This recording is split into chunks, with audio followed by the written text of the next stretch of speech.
Mesdames, Messieurs, bonjour et bienvenue sur notre chaîne YouTube. L'information vous place au sommet du monde.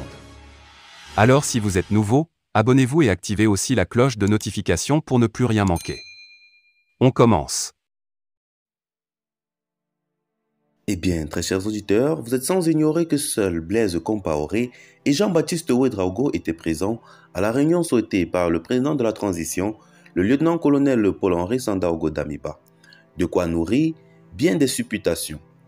En conviant ses prédécesseurs au palais de Kosiam pour une rencontre de haut niveau autour des questions liées à l'intérêt supérieur de la nation dans un but de réconciliation nationale dans un contexte de crise sécuritaire, le président Paul-Henri Sandaogo Damiba n'avait certainement pas envisagé ce format marqué par l'absence de 3 anciens chefs d'État sur les 5 invités qu'étaient Michel Kafando, Blaise Compaoré et Jean-Baptiste Ouédraogo, Yacouba Isaac Zida et Rochma Christian Kaboré.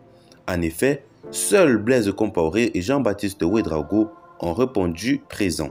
Officiellement, Yacouba Isaac Zida, qui réside au Canada, n'a pu se soustraire aux contraintes administratives qui s'imposent à lui, tandis que Michel Kafando a avancé des raisons de santé tout en envoyant un message de soutien à l'initiative.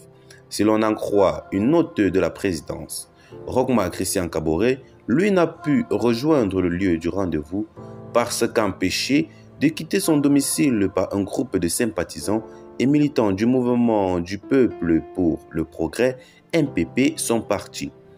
En effet, au moment où s'est tenue la rencontre prévue à la présidence, à quelques 5 km de là, son domicile a été le théâtre de la mobilisation d'une foule de plusieurs dizaines de personnes. Un couac, certains sur le chemin de la réconciliation nationale dans la mouture souhaitée par les autorités actuellement au pouvoir à Ouagadougou. C'est d'abord un groupe de femmes qui a été à la manœuvre, puis des figures bien connues du parti comme Djedjouma Sanou, secrétaire adjoint chargé de la formation politique et civique, qui sont entrés en scène dans une ambiance surchauffée et sous le regard vigilant des forces de l'ordre prêtes à intervenir en cas de débordement. Terré dans sa ville, l'ex-chef d'État Rochma Christian Kaboré s'est visiblement soumis à la sollicitation de ses inconditionnels. Entre-temps, son épouse a rejoint le groupe des manifestants, mais a refusé de prendre publiquement la parole.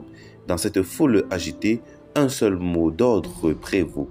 Pas question que celui que les militaires ont renversé le 24 janvier dernier réponde à l'appel de son successeur, le lieutenant-colonel Paul-Henri Sandaogo Damiba. Yassia Sawadogo est l'un des premiers à se retrouver là tôt le matin. Ce sympathisant de l'ex-président, qui se présente plutôt comme un citoyen libre, estime que, pour rien au monde, Rochma Christian Kaboré ne devrait prendre part à la rencontre de Kosiam, surtout pas à côté de Blaise Compaoré. Blaise Compaoré a été jugé et condamné.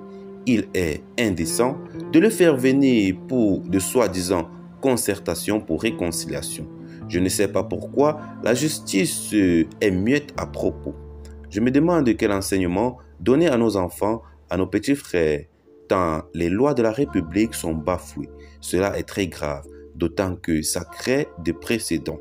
S'indigne-t-il pour ce quadragénaire empêcher l'ex-président de participer à cette rencontre où sa place est pourtant réservée, c'est protéger son image face à un simulacre de réconciliation.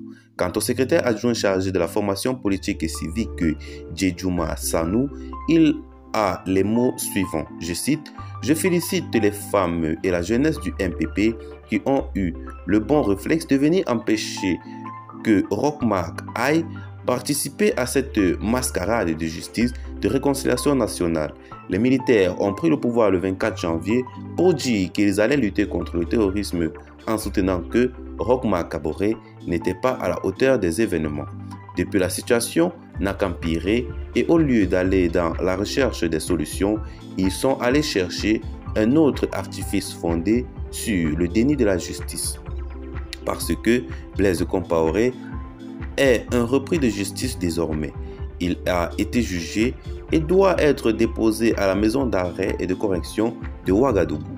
Il n'est pas digne de participer à une réconciliation puisqu'il ne se soumet pas à la justice. Alors, très chers auditeurs, qu'en pensez-vous ?